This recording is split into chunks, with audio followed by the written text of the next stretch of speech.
दोस्तों, south Africa की धरती पर दुनिया की दो सबसे बड़ी टीम और साउथ अफ्रीका के बीच रोमांच की जबरदस्त 4 मैचों की T20 सीरीज का जोर देने वाले दूसरे मुकाबले का शुभारंभ यहाँ पर जॉर्ज पार्क क्रिकेट स्टेडियम में जब इस कांटे के टक्कर के दूसरे T20 मुकाबले का उछला तो टॉस का बादशाह बने साउथ अफ्रीका के कप्तान एडम मार्करन ने उन्हें टॉस जीतकर पहले मेहमान भारतीय टीम को पहले बल्लेबाजी करने का न्योता दिया, जहां पर भारत के युवा सितारों के पास मौका था साउथ अफ्रीका की धरती पर अपने नाम का परचम जिस तरीके से पहले मुकाबले में उन्होंने करके दिखाया था, एक बार फिर से उसी कारवां को आगे बढ़ाने और इस मुकाबले को बेहतरीन अंदाज से अपने नाम पर भारतीय परचम लहराने का समय था। दोस्तों, टीम इंडिया को विस्फोटक शुरुआत दिलाने के मैदान पर इस खतरनाक अभिषेक शर्मा के साथ संजू सैमसन की तूफानी जोड़ी मैदान पर अपना कदम बढ़ाए, जिसके कंधों पर 140 करोड़ हिंदुस्तानियों की जिम्मेदारी का बोझ। बता दें कि साउथ अफ्रीका के लिए पहले ओवर में ही तूफान मचाने के लिए मार्को यंगसन आए थे। उन्होंने अपनी पारी की पहली ओवर पर गेंद पर भारतीय टीम के खिलाड़ी संजू सैमसन को अपने जाल में फंसाया, फिर आग उगलती हुई गेंदबाजी डाली, जिससे संजू सैमसन जब तक समझ पाते तब तक गेंद स्टंप उखाड़ चुकी थी। दोस्तों, संजू सैमसन को बिना खाता खोले पवेलियन लौटना पड़ा था और फिर दोस्तों आपको बता दें कि संजू के लौटने के बाद मैदान पर अभिषेक शर्मा का साथ देने के लिए कप्तान सूर्य कुमार यादव खुद अपनी टीम को संभालने के लिए कदम रखा। फिर आते ही उन्होंने पहली गेंद पर सूर्या ने चौके लगाकर अपनी टीम के खाते को खोल दिया। दोस्तों, आपको बता दें कि मार्को यंगसन देखा जाए तो वो मैदान पर गेंद नहीं बल्कि ऐसा लग रहा था कि वो आग के गोले को भारतीय खिलाड़ियों के ऊपर फेंक रहे थे गेंद जिसके कारण भारतीय खिलाड़ी अभिषेक शर्मा उनके इस प्रदर्शन से काफी ज्यादा दबाव महसूस करने लगे थे, जिसके कारण उनकी चौथी गेंद पर मुश्किल से अभिषेक शर्मा ने एक शॉट खेलने के चक्कर में गेंद को मिस कर देते हैं और फिर साउथ अफ्रीका टीम के गेंदबाज का एक बेहतरीन अपील को देखते हुए अंपायर ने बिना कुछ सोचे समझे अभिषेक शर्मा को आउट करार देते हैं। लेकिन दोस्तों, अभिषेक शर्मा ने इस पर बिना समय गवाए रिव्यू लेते हैं और फिर जब स्क्रीन सामने आता है तो देखा जाता है कि अभिषेक शर्मा नॉट आउट रहते हैं। फिर दोस्तों अंपायर ने अपने इस फैसले को लौटाते हुए दोस्तों आपको बता दें कि टीम में अभिषेक शर्मा को जीवन दान दिया जाता है। ये देखकर मैदान में भारतीय फैंस की जान में जान आई थी कि सभी उसी वक्त अगली ओवर में कॉटेज ने अगली गेंद पर एक बार फिर से अभिषेक शर्मा को एक बाउंड्री लगाने के चक्कर में साउथ अफ्रीका टीम के खिलाड़ियों के हाथ होकर पवेलियन लौट जाते हैं। दोस्तों, आपको बता दें कि भारतीय टीम दोनों पर 2 महत्वपूर्ण विकेट गंवा चुके होते हैं। फिर भारतीय टीम मैदान पर काफी ज्यादा दबाव महसूस करने लगती है। तभी उसी वक्त मैदान पर भारतीय टीम की साख को बचाने के लिए कप्तान सूर्य कुमार यादव का साथ देने मैदान पर मुंबई इंडियंस की युवा खिलाड़ी तिलक वर्मा के ऊपर टीम ने भरोसा जताया और अभी यही सोच ही रहे थे कि दोनों खिलाड़ी मिलकर भारतीय टीम को इस मुकाबले में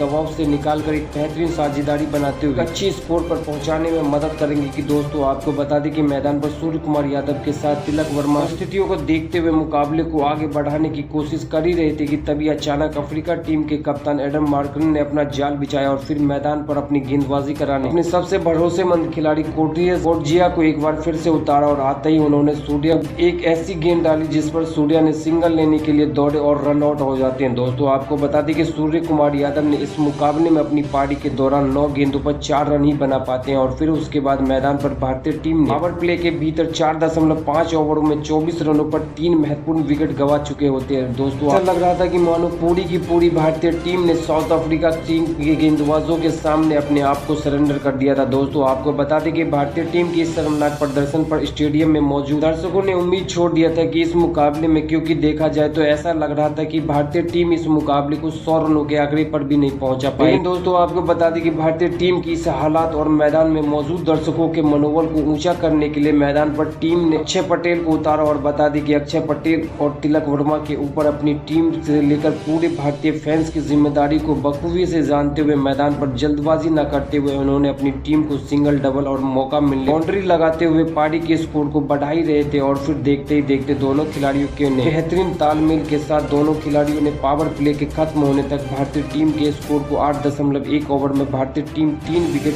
नुकसान 43 रन बना चुके थे और फिर उसके बाद मैदान पर तिलक वर्मा ने साउथ अफ्रीका टीम के गेंदबाज एडम मार्करन के खिलाफ हाथ खोलते हुए उनके खिलाफ एक खूबसूरत चौके और छक्के लगाकर मार्करन को सोचने पर मजबूर कर दिया था। उनके गेंदबाज ये करिश्मा कर पाने में कामयाब हो ही रहे थे कि मार्करन हर प्लान अब तक फ्लॉप साबित हो रहा था। लेकिन दोस्तों, तभी साउथ अफ्रीका पलटवार करता है और एक बार फिर से 9वें ओवर लेकर आते अफ्रीका के साथ हथियार जोराल कूजे और आते ही इस खिलाड़ी ने खतरनाक लग रहे थे तिलक वर्मा को मार्करन के हाथों कैच आउट करवाकर टीम इंडिया को 440 वोल्ट का पहला झटका दिया, जहां पर तिलक वर्मा 20 गेंदों पर एक चौके की बदौलत से केवल 20 रन बनाकर इस मैच में पवेलियन लौट गए। तो उनके आउट होने के बाद मैदान पर गदर मचाते हुए T20 के नंबर 1 खिलाड़ी हार्दिक पांड्या ने खुद अपनी टीम की जिम्मेदारी अपने सर रख मैदान पर अक्षय पटेल को हौसले को बढ़ाने, टीम को सपोर्ट आउट करने के लिए फैसले से कदम रखा, जिन्होंने आते ही चौथी गेंद पर ईंट का जवाब पत्थर से देते हुए थप्पड़ की तरह करारा चौका लगाकर अपना खाता खोला। और जाते जाते ओवर की अंतिम गेंद पर अक्षय पटेल का चमत्कार भी देखने को मिला, जब उन्होंने इस गेंद को स्टेडियम के दूसरे स्टैंड के लिए डिपॉजिट किया और भारतीय फैंस के चेहरे पर एक सुकून की मुस्कान लाने का काम किया। जहां 11.2 ओवर में टीम इंडिया ने 67 रन बना लिए थे दोस्तों। अब तो शुरू हुआ था ऐसा तबाही का मंजर लाते हुए, जिसकी आंधी के में साउथ अफ्रीका की टीम सूखे पत्तों की तरह जमीन पर उड़ती हुई नजर आ रही थी दोस्तों। 11वें ओवर लेकर आए पटेल का स्वागत हार्दिक ने एक जोरदार चौके से किया और अगली गेंद पर अक्षय पटेल ने एक तूफानी छक्के लगाकर अफ्रीका गेंदबाजों की जाल फंसे और 20 रनों पर आउट होकर पवेलियन लौट गए। और फिर भारतीय टीम ने 12वें ओवर में 70 रनों पर अपने 5 महत्वपूर्ण विकेट गंवा बैठे थे दोस्तों। आपको बता दें कि अक्षय पटेल के जाने के बाद मैदान पर भारतीय टीम के युवा खिलाड़ी रिंकू सिंह ने कदम रखा दोस्तों। आपको बता दें कि उनके बाद मैदान पर भारतीय टीम की तो हालत अभी से ही खराब नजर आ रही है। दोनों बल्लेबाज तो मैदान पर अफ्रीका गेंदबाजों को शमशान बनाने पर तुले हुए थे। 12वें ओवर को लेकर आए पीटर ने की लगातार 2 गेंदों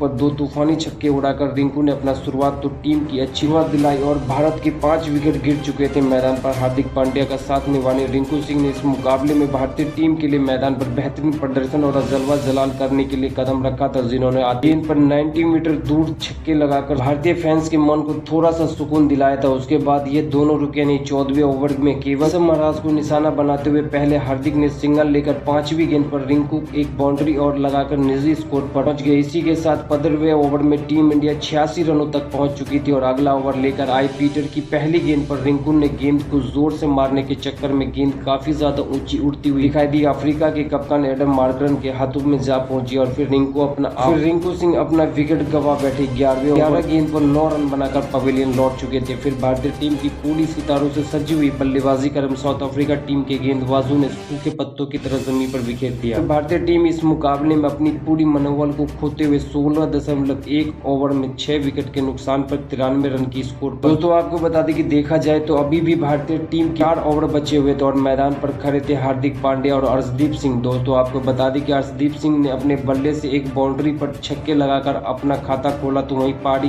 को 100 रनों के करीब पहुंचा दिया था। हार्दिक पांड्या ने ईंट का जवाब पत्थर से देते हुए उन्होंने मार्को यंगसन के खिलाफ हाथ खोलते हुए खूबसूरत बाउंड्री पार छक्के और एक चौके लगाकर गेंदबाज के खिलाफ पूरे 14 रन बटोरते हुए इस मुकाबले में अपनी पारी के दौरान 32 गेंदों पर 30 रन बनाकर अपने अर्धशतक की ओर कदम को तेजी से बढ़ाने लगे। वहीं दूसरी ओर अर्शदीप सिंह ने साथ निभाते हुए सिंगल से उनका मनोबल बढ़ाते हुए उनका साथ दे रहे थे। वहीं भारतीय टीम इस दौरान 18.3 ओवर में 6 विकेट के नुकसान पर 117 रन बनाए थे, पर भारतीय पारी ताश के पत्तों की तरह बिखर गई। आखिरी ओवर लेकर आए कोटजी ने पहली गेंद पर हार्दिक पांड्या को कोई रन नहीं लिया। दूसरी गेंद पर पांड्या ने बाउंड्री लगाने के लिए बल्ला घुमाया और फिर वो गेंद ऑफ साइड के में खड़े फील्डर के हाथों में ज्यादा होती है, पर वो मिस कर देते हैं और फिर भारतीय टीम 20 ओवर में 6 विकेट के नुकसान पर 124 रन बनाने में कामयाब होते। दोस्तों अर्शदीप सिंह 7 रन बनाकर नाबाद रहते हैं। अब साउथ अफ्रीका के सामने एक आसान सा लक्ष्य है, जिसे मुमकिन करने के लिए अफ्रीका को एक बेहतरीन शुरुआत दिलाने के लिए ओपनिंग में कप्तान एडम मार्करन के साथ रियान रिल्स की जोड़ी मैदान को उतरती है। आते ही पहली गेंद अर्शदीप को लगातार 2 बार बाउंड्री पार चौके के लिए डिपॉजिट किया और बता दें कि वह इतनी आसानी से हार नहीं मानेंगे। लेकिन दोस्तों आपको उनकी उम्मीद पर पानी फेरते हुए चौथी गेंद पर अर्शदीप ने रियल्स को कप्तान सूर्य के हाथों कैच आउट कराकर अफ्रीका को पहला झटका दिया। रियल्स 11 गेंद पर 13 रन बनाकर पवेलियन लौट गए। अब मैदान पर आए थे एडम मार्करन। दूसरी तरफ दूसरी ओवर में आवेश के खिलाफ रिजा हेंड्रिक ने 2 गेंद पर 2 चौके जड़ दिए। अफ्रीका तेजी से आगे बढ़ी रही थी कि 2 ओवर में साउथ अफ्रीका का स्कोर 22 रन हो चुका था। और तीसरा ओवर लेकर आए अर्शदीप सिंह की 5वीं गेंद पर रिजा ने एक और जोरदार लगाकर